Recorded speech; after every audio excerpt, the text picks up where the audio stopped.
Selanjutnya, mari kita lanjutkan pada sesi yang kedua, yaitu oleh Bapak Agus. Kepada Bapak Agus, kami persilahkan memberikan pemaparan dengan waktu kurang lebih 45 menit. Terima kasih. Assalamualaikum warahmatullahi wabarakatuh. Selamat pagi, menjelang siang Bapak Ibu semuanya. Semoga semuanya dalam keadaan sehat walafiat. Dan sungguh luar biasa Bapak Ibu para pelaku atau penggiat sektor lembaga pendidikan tinggi masih menyediakan waktu untuk menerima sharing dari kami. Terima kasih Pak Nurkolis sudah mengizinkan saya untuk berbagi dengan Bapak Ibu sekalian di forum yang sangat mulia ini tentang praktek pengelolaan lembaga pendidikan tinggi di Indonesia. Kita lihatnya dari perspektif perpajakan Bapak Ibu, dan kebetulan beberapa tahun yang lalu saya bersama rekan-rekan dari otoritas, yaitu dari DJP, melakukan riset di daerah Jawa Barat. Kebetulan di Jawa Barat itu PTNBH-nya paling banyak Bapak Ibu sekalian di Indonesia. Dari 11 PTNBH itu 3 ada di Jawa Barat, yaitu ada ITB, UPI, dan UNPAD. Sisanya banyak kampus swasta yang berdiri cukup lama di Jawa Barat juga. Nah, ini menjadi media buat saya berbagi kepada Bapak Ibu praktek pengolahan sesuai dengan fakta, bukti empiris yang kita peroleh di lapangan. Dan ini yang menjadi penggerak akhirnya PMK 68 itu terlahir, yang tadi Pak Nurkolis sudah sampaikan. Itu sebetulnya salah satu manfaat dari melakukan penelitian secara sektoral. Baik, saya mohon izin menyampaikan materinya. Tadi biodata sudah disampaikan oleh MC. Nah, outline saya ini ada 3 Bapak Ibu. Seperti biasa, saya mulai dari pengantar. Nanti ada 3 subtopik yang akan saya sampaikan, yaitu tentang teori, kemudian kebijakan publiknya, dan praktik akuntansinya. Nah, nanti dari perspektif pajak, ini adalah hasil bukti empiris penelitian di lapangan, yaitu 7 hal yang sering kita temukan permasalahan terkait dengan pengelolaan pendidikan. Yang ketiga, rekomendasi sebetulnya untuk perbaikan ke depannya setelah PMK 68 ini terbit. Baik, mohon izin menyampaikan teori sedikit Bapak Ibu tanpa mengurangi rasa hormat Bapak Ibu yang berprofesi menjadi dosen, begitu ya. Jadi pajak ini Bapak Ibu sekalian tidak bisa berdiri sendiri. Ilmunya itu sangat terkait erat dengan ilmu yang lain. Yang pertama adalah kebijakan publik, sangat mempengaruhi terkait dengan kebijakan fiskal yang akan diterapkan oleh pemerintah. Di samping itu, setelah kebijakan publiknya terwujud, maka harus dituangkan dalam bentuk aturan yuridis agar bisa mengikat secara hukum, karena pajak itu kan hukum publik, jadi mau tidak mau harus dituangkan dalam bentuk aturan undang-undang dan peraturan pelaksanaan. Nah, dari hukum tadi kemudian nanti akan dilaksanakan oleh rekan-rekan di administrasi, yaitu secara akuntansinya, baik itu manajemennya, auditnya, sistem prosedur, dan sebagainya. Nah, kemudian terwujudlah administrasi perpajakan yang kita organisasi, baik secara computerized atau mungkin masih dalam bentuk yang manual. Di samping itu ada sosial politik terkait dengan perilaku para wajib pajaknya seperti apa di Indonesia. Nah, ini Bapak Ibu sekalian, ilmu-ilmu ini akan saling melengkapi, kemudian mewujudkan sebuah peraturan perpajakan itu menjadi bisa diterima oleh masyarakat, dan aturan itu memang bisa mengakomodir semua kepentingan masyarakat. Nah, selanjutnya ini tentang detail yang nanti akan saya sampaikan, yaitu tentang teorinya. Tadi berarti ada kebijakan fiskal, itu harus fairness dan clarity, jelas, kemudian adil, gitu ya. Kemudian ada tax law-nya, berarti harus ada kepastian hukum tentunya, dan konsisten, tidak berubah-ubah dalam arti artian kebijakannya konsisten diterapkan di lapangan oleh baik para pengambil kebijakan maupun pelaksana di lapangan. Yang terakhir adalah administrasi perpajakan. Itu harus simple, sederhana, dan transparan. Nah, ini semua nanti akan menghasilkan sebuah tingkat kepatuhan perpajakan bisa makin tinggi karena otoritas pajak memberikan pertanggungjawaban yang cukup tinggi sehingga menjadi trust antara wajib pajak dengan otoritas itu sendiri. Inilah yang kemudian self-assessment itu bisa berjalan dengan maksimal. Ini Bapak Ibu sekalian hubungan keterkaitan antara tax policy, tax law, dan tax administrasi. Nah, saya coba menyampaikan dulu model sistem perpajakan yang ada di dunia, di beberapa negara, agar Bapak Ibu tahu perbandingan antar negara. Yaitu saya ambilkan dari bukunya David Glisberg, General Report of the Taxation of the Non-Profit Organization. Ini tahun 99 terbit bukunya, jadi ternyata Bapak Ibu sekalian, aspek perpajakan untuk organisasi nirlaba di dunia itu ada 3 model. Yang pertama adalah full taxation, artinya semua sisa lebihnya dikenakan pajak seperti organisasi yang sifatnya laba. Nah, ini contohnya tidak ada belum saya temukan, maksud saya seperti itu juga, meskipun saya sudah ekspor dari tahun 99, saya coba perbarui datanya, belum saya temukan. Kemudian ada yang full exemption. Artinya seluruh sisa lebihnya itu bukan objek pajak. Kalimatnya seluruh ya Bapak Ibu sekalian ya, itu bukan objek pajak. Nah, ini contohnya itu ada di Australia dan di Kanada. Nah, terakhir adalah contoh yang partial exemption. Artinya kombinasi gitu ya. Kombinasi di mana ada yang memberikan negara otoritas pajaknya itu diskon tarif pajak, ada yang mungkin malah dibebaskan untuk penghasilan tertentu, atau sisa lebihnya dikenakan pajak seluruhnya atau tidak. Nah, ini bermacam-macam. Nah, saya ambil contoh adalah dari Singapura, Jepang, Spanyol, Afrika Selatan, Amerika Serikat, Filipina, termasuk Indonesia. Jadi ternyata negara kita Indonesia itu mengambil teori yang partial exemption. Nah, saya ambil contoh misalkan tadi di Australia. Ternyata di Australia itu kenapa bisa full exemption? Karena penentuan organisasi nirlaba itu berada di otoritas pajak yang bersangkutan, bukan di instansi lain. Nah, ini berbeda dengan Indonesia. Kalau Indonesia, Bapak Ibu ingin bergerak dalam organisasi nirlaba, maka perlu kendaraan, perlu badan hukumnya seperti apa. Nah, badan hukum itu ditentukan apakah nirlaba atau tidak oleh Kementerian Hukum dan HAM. Jadi tidak di otoritas perpajakan. Jadi mungkin ini tidak sama Bapak Ibu antara Australia dengan Indonesia kalau misalkan Bapak Ibu mau yayasan pendidikan itu adalah bukan subjek pajak seperti itu. Kalau di Australia bisa, di Kanada juga bisa. Nah, di Singapura ini cukup menarik. Di Jepang, kemudian di Amerika Serikat. Katanya di sana memang nggak kena pajak sama sekali, kan begitu Bapak Ibu. Apa sisa lebih yang diperoleh oleh lembaga pendidikan. Betul.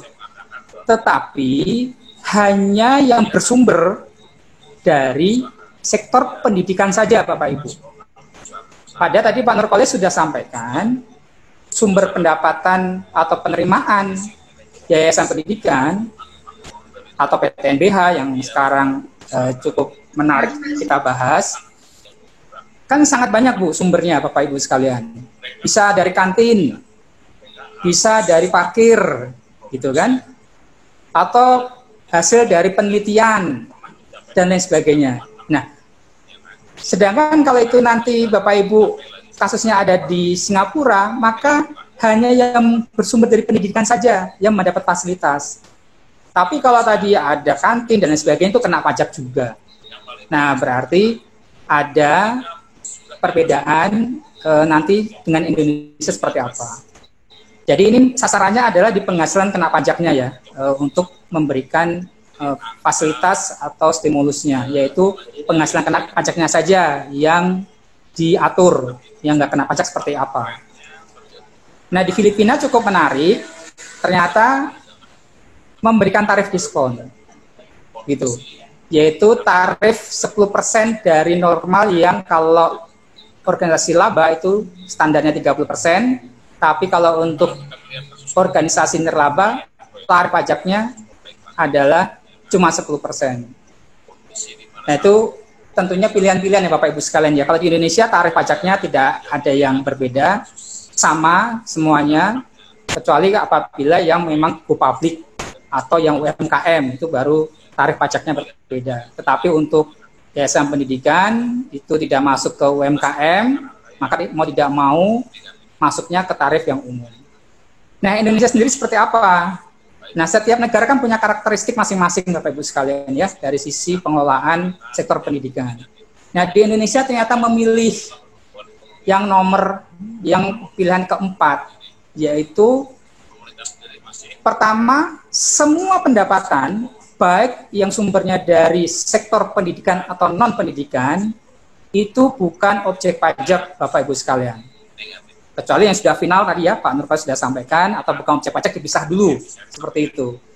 Tapi pendapatan setelah dikeluarkan PPh final, bukan objek pajak, itu semua penghasilannya berpotensi sisa lebihnya tidak kena pajak. Asal penggunaannya sesuai dengan kebijakan yang telah ditetapkan oleh pemerintah.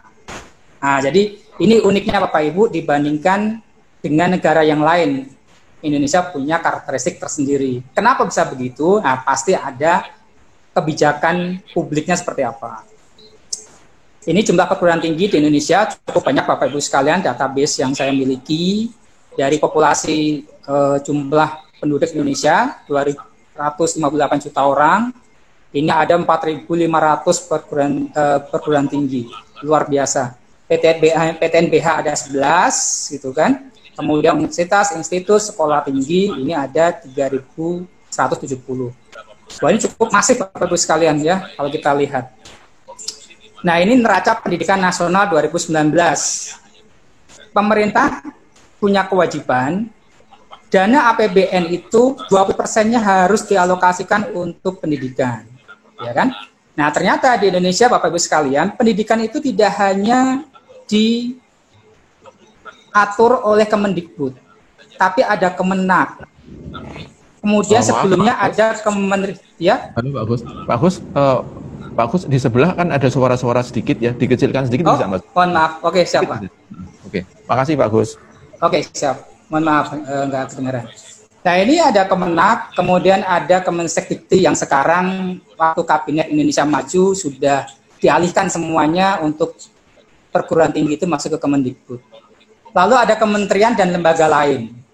Nah, ini Bapak Ibu sekalian, ternyata pengelolaan pendidikan di Indonesia itu tidak hanya di tangan Kemendikbud saja. Saya lanjut. Nah, ini adalah perbandingan antar negara berapa anggaran pendidikan di Indonesia.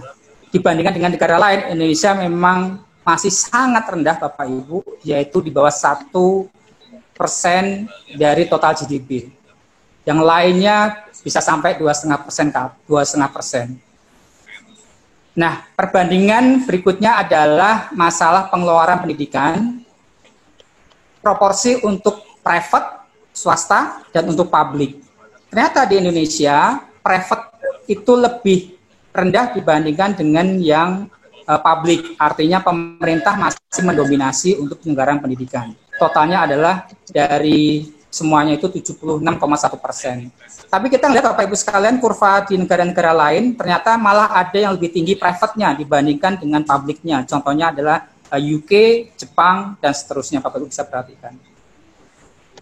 Nah, berarti Bapak Ibu sekalian, dengan perbandingan dari data antar negara, kemudian tadi yang sudah saya sampaikan, kita kembali ke Undang-Undang Dasar 1945, terutama terkait dengan pasal 31, di mana di pembukaan itu yang kita sudah sepakati oleh para founding father kita adalah mencerdaskan kehidupan bangsa. Itu mencerminkan sila yang kelima, Pancasila, keadilan sosial. Jadi setiap warga negara wajib pendidikan dasar dan pemerintah wajib membiayai sekurang-kurangnya 20%. Nah, oleh karena itu, muncullah yayasan pendidikan itu bukan objek pajak sisa lebihnya. Kenapa? Karena itu tugasnya pemerintah untuk memberikan pendidikan kepada setiap warga negara sesuai amanah dari Undang-Undang Dasar 1945. Mohon dikritisi Bapak Ibu, kalimatnya adalah pendidikan. Kenapa? Karena kami temukan di lapangan itu ada yang bergerak di sektor pelatihan, tetapi bernaung di bawah yayasan pendidikan. Nah, ini yang tidak diperkenankan, sisa lebih yang bersumber dari pelatihan ini masuk yang mendapat fasilitas. Karena kebetulan pelatihan ini bukan domain dari tugas pemerintah. Nah, kalau kita lihat Bapak Ibu sekalian, saya agak percepat intonasi dan kecepatan saya menjelaskan. Pendidikan itu tadi sudah saya sampaikan, ada Kemendikbud, Kemenak, Kemendikti, yang sekarang sudah ada di Kemendikbud semua tentunya. Itu ada Nomor 2 tahun 89, Undang-Undang 20 2003, Undang-Undang 9 2009. Artinya Undang-Undang Sisdiknas. Ini mengatur bagaimana tata cara pengelolaan pendidikan di Indonesia. Nah, di Undang-Undang Sisdiknas itu dibagi pendidikan formal, informal, dan non-formal. Nah, masing-masing ada peraturan pemerintahnya. Nah, tetapi fokus kita tentunya hari ini cukup informal saja, Bapak Ibu. Karena kalau di informal, non-formal, Bapak Ibu nanti bisa saksikan saja di slide seperti apa. Nah, untuk pendidikan dasar menengah hingga SMP, kemudian perguruan tinggi ini undang-undangnya ternyata dari tahun 96, tahun 61 sudah ada undang-undang perguruan tinggi. Lalu dirubah menjadi Undang-Undang 12 2012 tentang Undang-Undang Pendidikan Tinggi. Kalau tadi perguruan tinggi, sekarang pendidikan tinggi. Nah, di situ Bapak Ibu yang mau bergerak di bidang pendidikan formal harus membentuk badan hukum. Kalimatnya badan hukum, Bapak Ibu, tidak bisa badan usaha. Artinya CV tidak diperkenankan, PT apalagi. Jadi bentuknya bisa perkumpulan. Jadi perkumpulan itu adalah badan hukum sesuai hukum perdata 16553 KUH Perdata, itu masuk kategori badan hukum. Atau badan hukum lain sejenis. Contohnya apa? Ya PTNBH itu, Bapak Ibu sekalian, itu masuk badan hukum lain sejenis. Terakhir adalah yang di sektor swasta, yaitu yayasan. Kenapa ini harus badan hukum? Karena memang tujuannya, dan tidak boleh badan usaha, karena tujuannya harus nirlaba. Bedanya dengan yang informal, non-formal, ini bisa nirlaba, bisa laba, Bapak Ibu sekalian. Itu, Bapak Ibu, jadi nanti kita fokus di sebelah kiri, dan tadi Pak Nurpolis sudah sampaikan, perguruan tinggi negeri itu dibagi menjadi 3, ada Satker, ada BLU, ada PTNBH. Yang di sini adalah yang perguruan tinggi negeri badan hukum yang sekarang ada 11, dan pesertanya ada yang dari UGM kalau tidak salah. Nah, itu nanti akan saya coba bahas. Berikutnya praktek akuntabilitas organisasi terlaba di Indonesia. Ini ada 4 prakteknya. Ormas yang menerima dana hibah itu wajib menyusun laporan keuangan sesuai SAK. Kemudian tidak harus menyusun laporan keuangan kecuali mendapat hibah 500 juta dan total aset bukan hibah 20 miliar. Kemudian Bapak Ibu ada di nomor 3, yaitu yayasan pendidikan yang memang memperoleh fasilitas dari pemerintah tadi. Nah, jangan lupa Bapak Ibu sekalian, untuk PTS sekarang sudah ada kewajiban untuk menyusun laporan keuangan yang audited apabila jumlah dari mahasiswanya 3.000 ke atas. Itu Bapak Ibu sekalian, jadi ini tas nirlaba swasta. Nah, untuk masalah standar akuntansi keuangan mana yang dipakai, sebelum 2020 Bapak Ibu silakan menggunakan standar SAK 45, yaitu standar akuntansi organisasi nirlaba, gitu ya. Tapi PSAK 45 ini tidak bisa berdiri sendiri, harus digabung dengan PSAK yang berlaku dan tentunya dengan SAK etapnya. Tinggal Bapak Ibu apakah memang penyusunan laporan keuangannya ada akuntabilitas publik signifikan atau tidak. Nah, mulai tahun 2020 PSAK 45 ini dirubah oleh YAI menjadi interpretasi standar akuntansi keuangan 35. Apa yang membedakan? Sebetulnya tidak banyak yang membedakan Bapak Ibu, karena tujuan ISAK 35 ini adalah agar terjadi konsistensi dari sisi pengaturan standar akuntansi keuangan saja. Kenapa? Karena PSAK 1 yang menjadi domain utamanya itu sebetulnya sudah mengatur penyajian laporan keuangan untuk organisasi yang sifatnya nirlaba. Nah, ini kemudian oleh YAI diatur lebih lanjut agar supaya lebih rapi dari sisi standar akuntansi keuangan. Jadi sekarang hanya dirubah. Dulu waktu non for profit itu diartikan adalah sebagai organisasi nirlaba. Nah, sekarang dirubah saja redaksinya menjadi organisasi non laba, bukan nirlaba. Kalau nirlaba seolah-olah tidak bisa menghasilkan laba sama sekali, padahal bisa memperoleh laba organisasi yang sifatnya non profit tadi. Kemudian yang lainnya tidak banyak perubahan, sifatnya malah lebih tidak bersifat rule base, jadi sangat lebih kepada principle base. Bahkan mungkin dari judul-judul Pak Ibu boleh disesuaikan dengan standar yang Bapak Ibu inginkan di ISAK 35 ini. Tidak harus mengikuti sesuai standar yang ada di PSAK 45 seperti sebelumnya. Itu Bapak Ibu sekalian, jadi tidak banyak perubahan terkait dengan penyajian di akuntansinya. Nah, saya langsung masuk ke perpajakan. Nah, takut waktu tinggal sekitar 25 menit. Fokus kita adalah sisa lebih. Tadi Pak Nurpolis sudah membatasi diskusi kita hari ini. Jadi, di Undang-Undang PPH di pasal 4 ayat 3 huruf M, itu pengertian penghasilan bukan objek pajak sisa lebih itu seperti ini Bapak Ibu sekalian, yaitu sisa lebih yang diterima diperoleh badan atau lembaga nirlaba. Mohon maaf, namanya masih nirlaba karena tidak menyesuaikan dengan SAK yang terbaru, ISAK 35, yang bergerak dalam bidang pendidikan atau litbang. Bapak Ibu sekalian, yang bergerak di bidang pendidikan Pak, Bu, tidak ada yang sifatnya pelatihan di sini.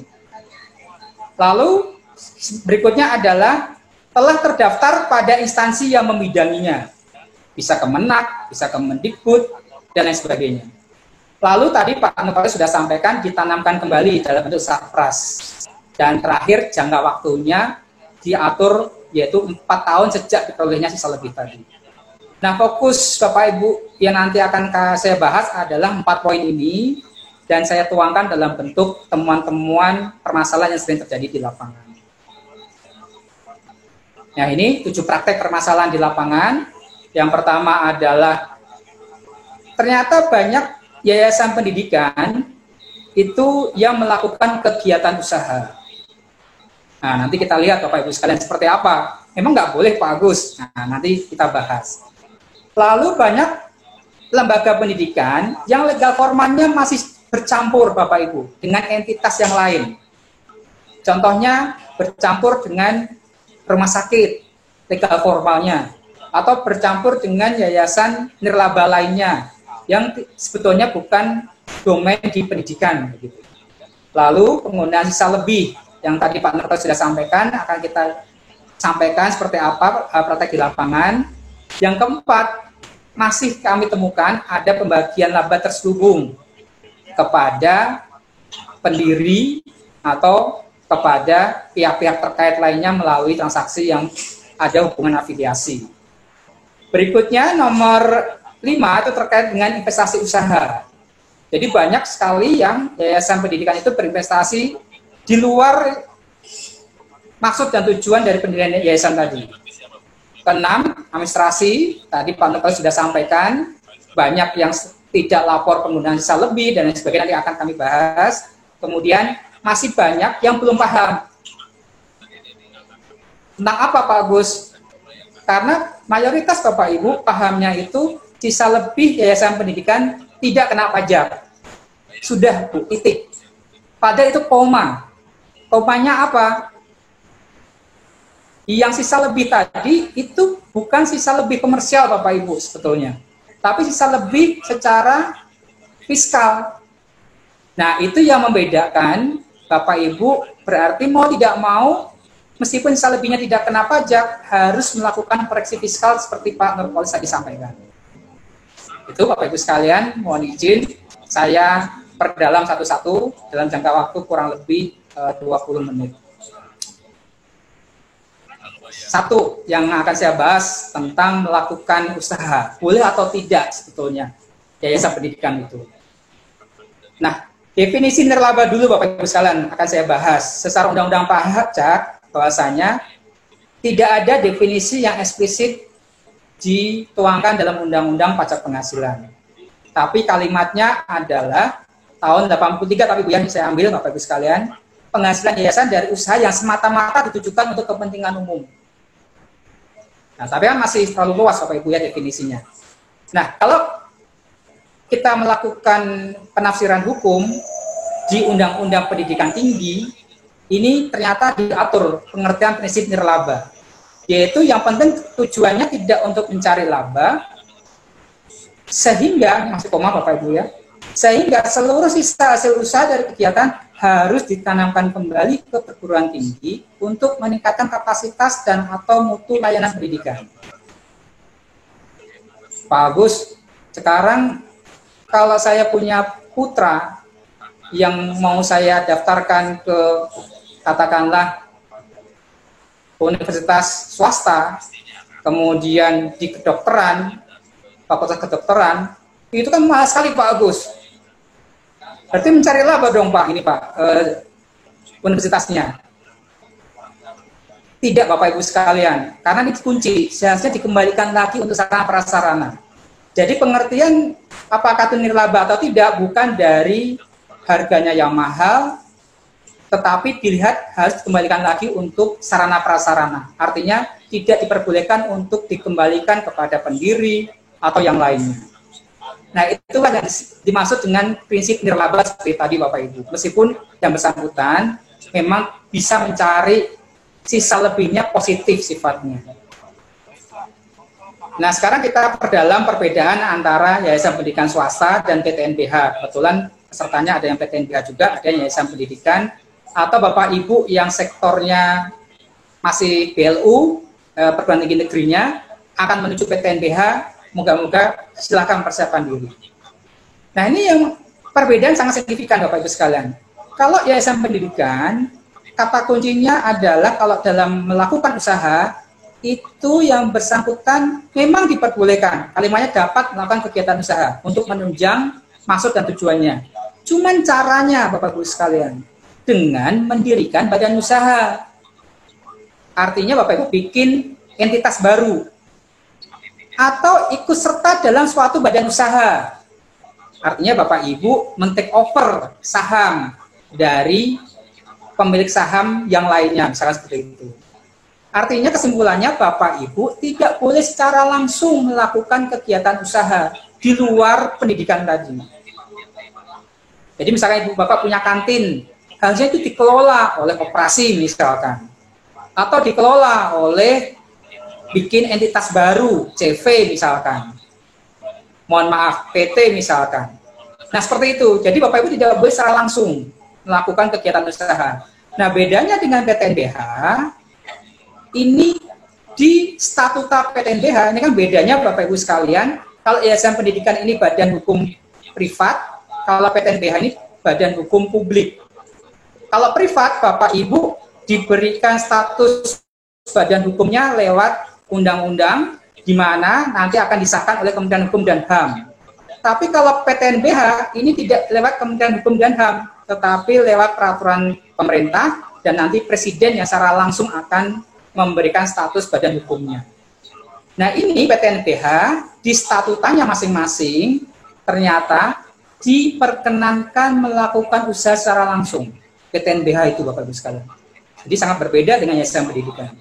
Nah, tetapi kalau saran dari kami, Bapak Ibu yang memiliki unit usaha komersil cukup banyak, UUK, itu eloknya dibikin entitas terpisah Bapak Ibu sekalian. Karena kalau tidak dibikin entitas terpisah, berarti Bapak Ibu penghasilannya akan bercampur aduk, ada yang bersumber dari pendidikan, ada yang bersumber dari non-pendidikan. Pendidikan mohon izin diperluas ya Bapak Ibu sekalian, karena Tridharma perguruan tinggi itu ada 3, tidak hanya dari sisi memberikan penyelenggaraan pendidikan saja, tapi bisa penelitian, pengabdian masyarakat. Nah ini Bapak Ibu sekalian bisa diperhatikan apa perbedaannya antara Yayasan Pendidikan dan PTNBH. Nah, fakta di lapangan banyak perguruan tinggi yang punya bukti potong sangat masif. Padahal penghasilannya kan tidak kena pajak kan tadi Bapak Ibu sekalian, kalau sisa lebihnya digunakan untuk sarana prasarana jangka waktunya 4 tahun. Contohnya apa? Pelatihan, melakukan jasa penelitian, jasa seminar, dipotong oleh pihak ketiga, PPh pasal 23. Nah, ini sebetulnya Bapak Ibu bisa mengajukan yang namanya untuk pembebasan pemotongan pajak, SKB, surat keterangan bebas. Jadi nggak dipotong PPh Bapak Ibu sekalian, jadi nanti nggak akan terjadi kelebihan bayar pada saat penyusunan laporan SPT tahunan. Nah itu Bapak Ibu sekalian cukup menarik, di lapangan sangat banyak yang masih dipotong PPh pasal 23. Masalah PPN, mohon izin Bapak Ibu menyimak saja di layar monitor. Nah sekarang bantuan pemerintah. Apa yang membedakan kalau diterima oleh Yayasan Pendidikan dan diterima oleh PTNBH? Kalau Yayasan Pendidikan yang menerima bantuan pemerintah, maka penghasilannya itu bukan objek PPh.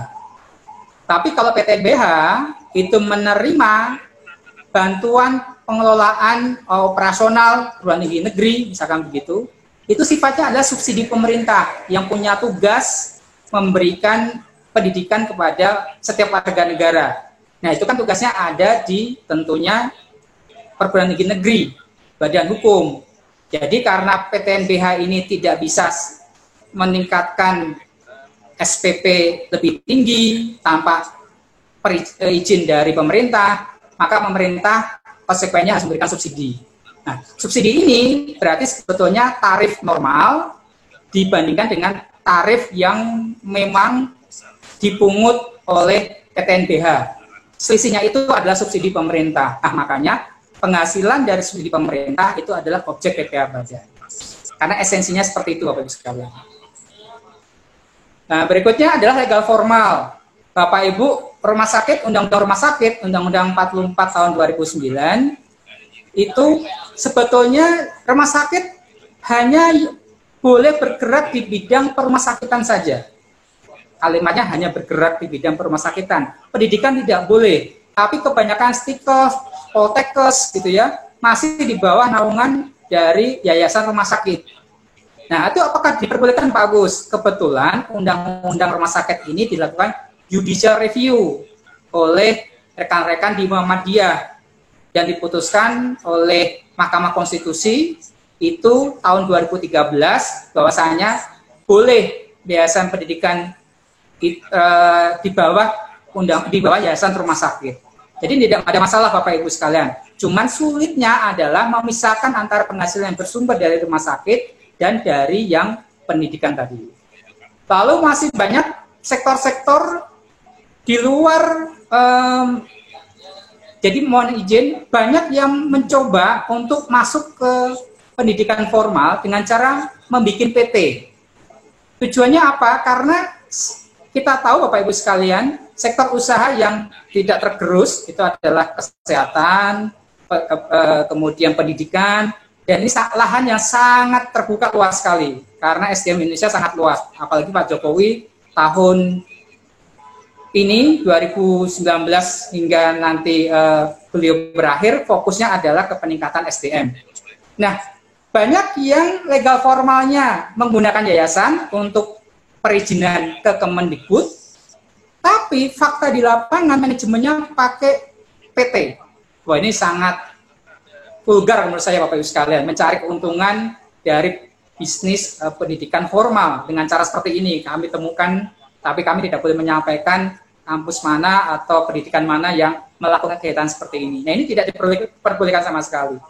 Lalu masih ada yayasan kesejahteraan pegawai yang bergerak di bidang kegiatan sosial, menaungi yayasan pendidikan.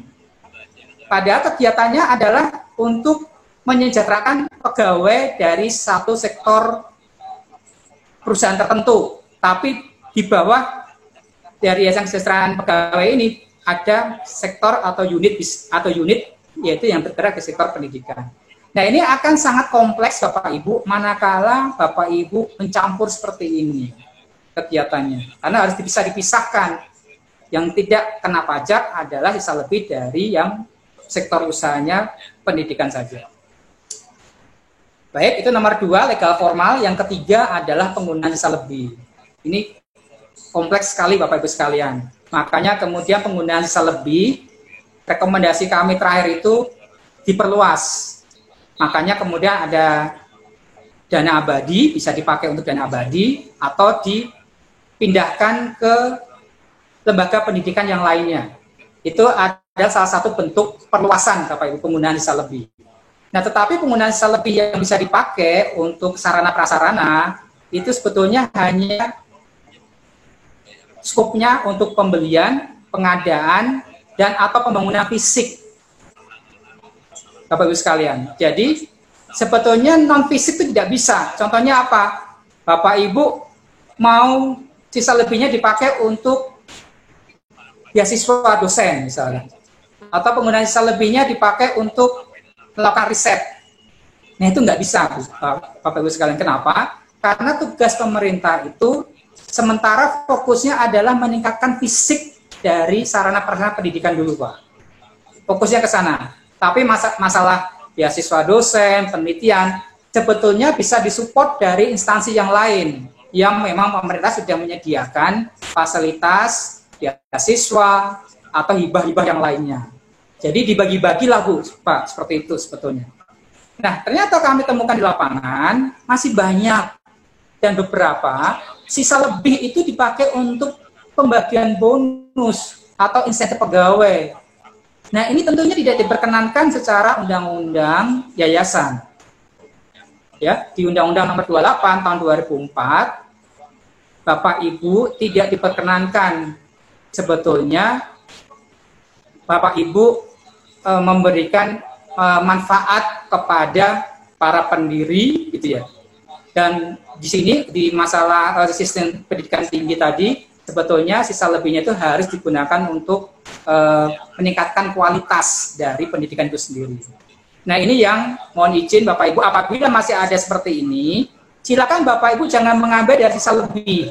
Rekomendasi kami, silakan Bapak Ibu mengambil dari biaya operasional atau aktivitas, laporan aktivitas tahun berjalan.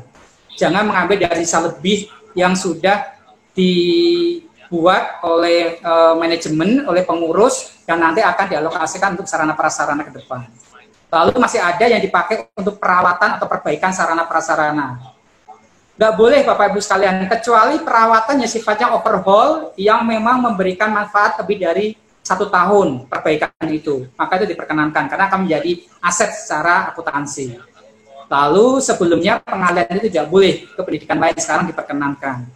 Lalu perumahan dosen, ini banyak kami temukan fakta di lapangan, itu kadang ada perubahan peruntukan yang awalnya perumahan dosen kemudian dipakai untuk diperjualbelikan kepada masyarakat.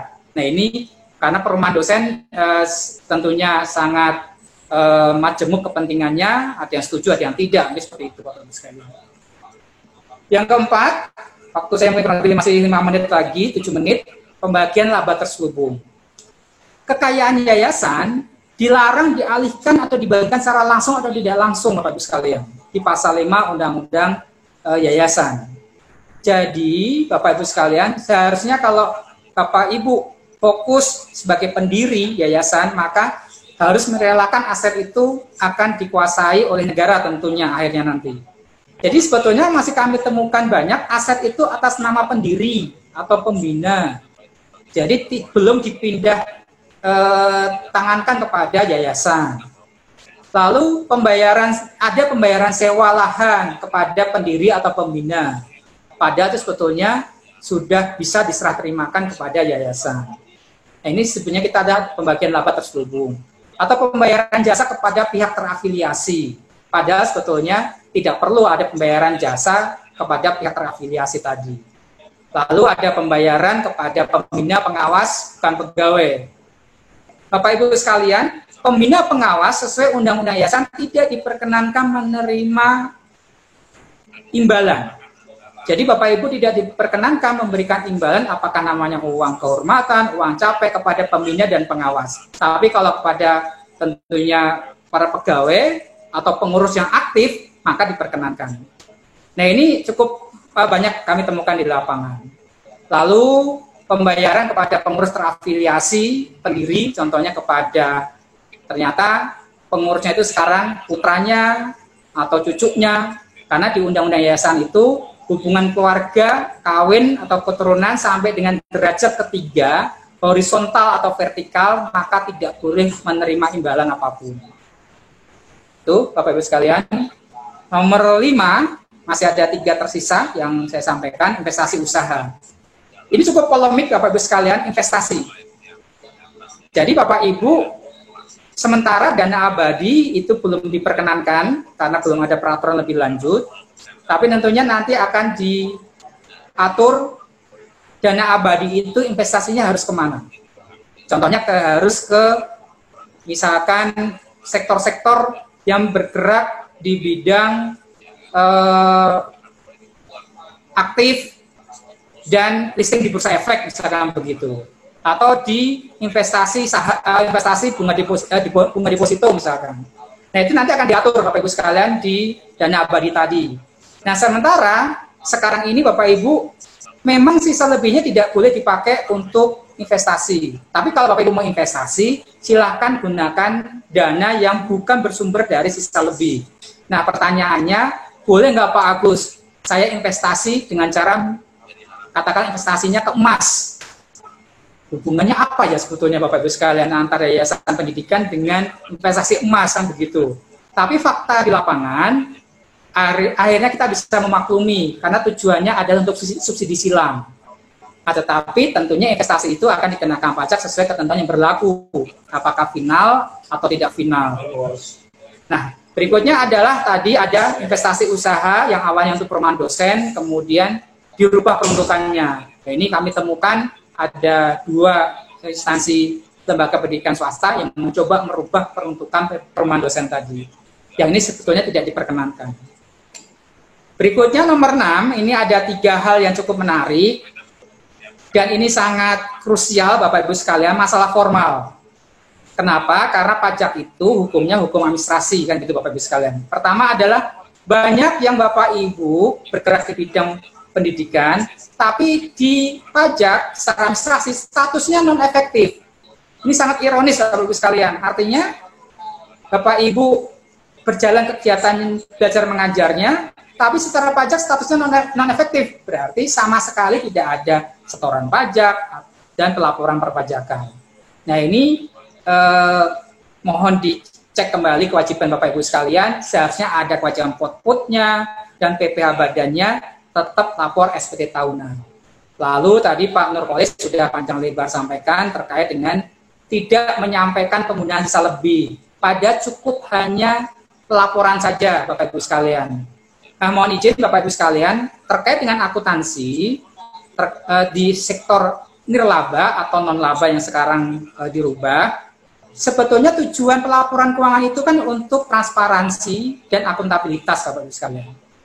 Jadi tidak ada sama sekali pajak pun juga ingin mengenakan pajak sebetulnya, asal Bapak Ibu sebagai penggiat pelaku usahanya itu adalah transparan dan bisa mempertanggungjawabkan kegiatan belajar mengajarnya. Nah, yang menarik lagi adalah tahun buku. Bapak Ibu ini banyak yang tidak konsisten.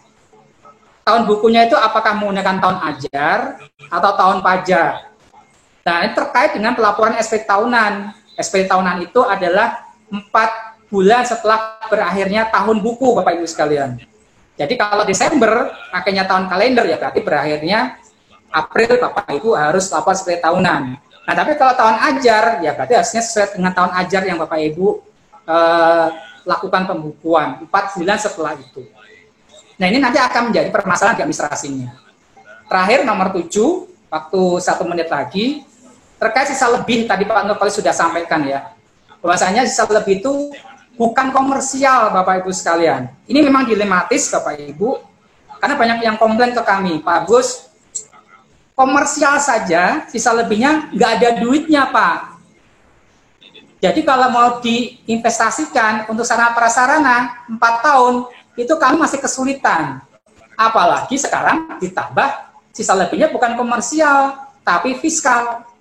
Dan sebelumnya, yang tadi Pak Nurul sampaikan, sisa lebih yang dipakai untuk sarana prasarana menjadi aset, ternyata dikoreksi fiskal sebelum tahun 2020.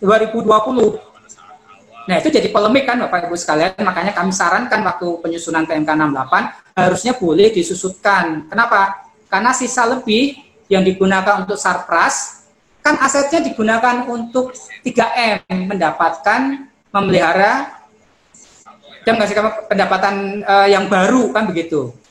Nah, makanya itu diperbolehkan menurut kami, catatan dari penelitian kami. Maka akhirnya dirubah Bapak Ibu, sekarang boleh disusutkan. Karena kalau enggak, menggelembung Pak, membesar sisa lebih di akhir tahun. Tadi sudah disampaikan oleh Pak Nurkolis, masalah kalau ada koreksi fiskal tambahan, itu pengenaan pajaknya memang di tahun keempat Pak, di akhir tahun saat terutangnya. Jadi ditunggu oleh pajak, Bapak Ibu, sisa lebihnya dipakai sarpras atau tidak, atau ada koreksi fiskal tambahan, itu semuanya ditunggu di akhir tahun keempat. Jadi rekomendasi kami sebetulnya ada 3 yang nanti harus ada perbaikan lagi di PMK 68. Subjek pajak kami setuju, itu tetap subjek pajak karena perlu dikontrol oleh pemerintah, dan hal ini DJP yang mengontrol karena instansi lain jarang yang mengontrol, Kemendikbud pun juga jarang. Kemudian 4 tahun itu sebetulnya bisa diperluas lagi, sarana prasarananya tidak hanya untuk yang fisik, tapi tadi sudah ditambahkan dana abadi atau pengalian ke pendidikan lain. Tapi kalau dimungkinkan ini bisa diperluas lagi, tidak harus dalam bentuk fisik. Yang terakhir adalah, ini sedikit merepotkan Bapak Ibu sekalian, ternyata laporan penggunaan selebih itu harus ditandatangani oleh otoritas dari Kemendikbud yang ditunjuk. Jadi Bapak Ibu sekalian, nanti laporan penggunaan selebih yang dilaporkan di SPT tahunan itu harus ditandatangani oleh pejabat yang ditunjuk. Nah, pertanyaannya, mohon izin, sangat banyak tadi saya sampaikan data dari lembaga pendidikan, dan tentunya di lapangan mungkin banyak birokrasi yang panjang. Jadi hanya mengganggu pelaporan di SPT tahunan. Nah, ini kalau menurut kami harusnya cukup tembusan saja. Tidak perlu ditandatangani oleh pejabat yang bersangkutan. Itu Bapak Ibu sekalian, terima kasih. Mungkin nanti kita lebih banyak tanya jawab agar saya pun bisa memperoleh feedback dari Bapak Ibu dan nanti ada manfaat buat kita bersama. Terima kasih, saya kembalikan ke moderator untuk dilanjutkan sesi tanya jawab. Assalamualaikum warahmatullahi wabarakatuh. Waalaikumsalam warahmatullahi wabarakatuh. Baik, terima kasih banyak atas pemaparan yang sangat komprehensif. Mungkin kita bisa berikan virtual applause untuk Bapak Agus.